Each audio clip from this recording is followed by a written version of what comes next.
Korean alphabet, and King Sejong the Great. How many languages do you think exist in the world? And of the languages that exist, how many of them have their own distinct letters?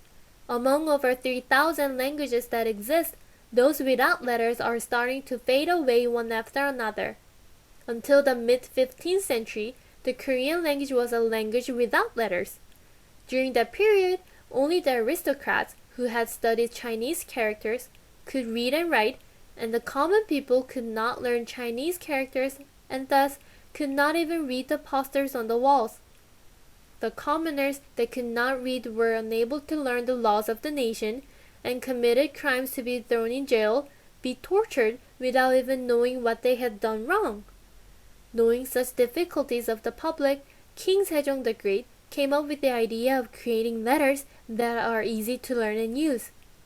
The strong resistance from the aristocrats who were educated in Chinese character rose.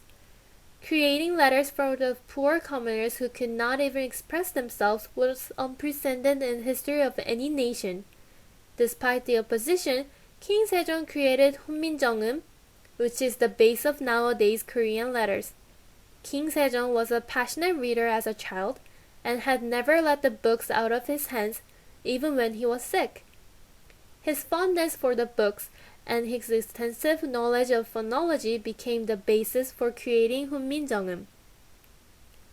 The English alphabet had become systemized as letters were transmitted from Egypt to Phoenicia and then to Greece, where vowels were developed. Then the Greek letters were adopted in Rome and became the foundation for letters of the Romanic language.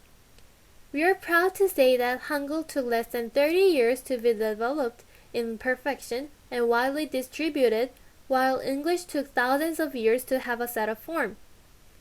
In the case of English alphabets, there are imperfections in representing sounds, resulting in one letter having multiple sounds.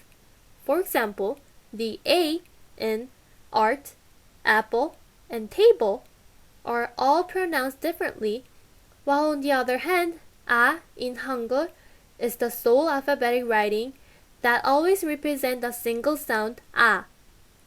Hangul was created in an extremely scientific and systematic way, with its vowels modeled after the sky, land, and humans, and its consonants modeled after the shape of organs.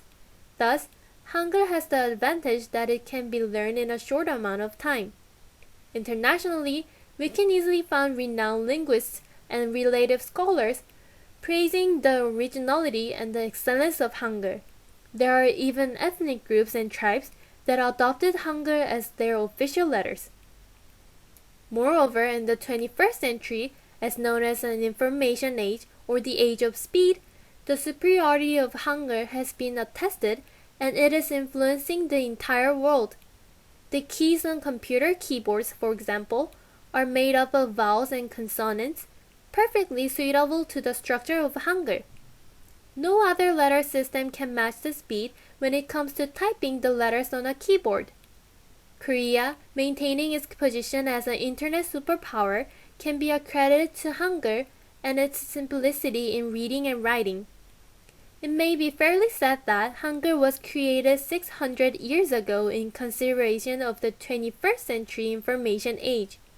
But more than anything, we should cherish the love King Sejong had for the common people and always be proud of the legacy he left for his descendants, a gift that allowed everyone to enjoy the privilege of education and lower the illiteracy rate, something that neither Japanese language nor Chinese language could not achieve.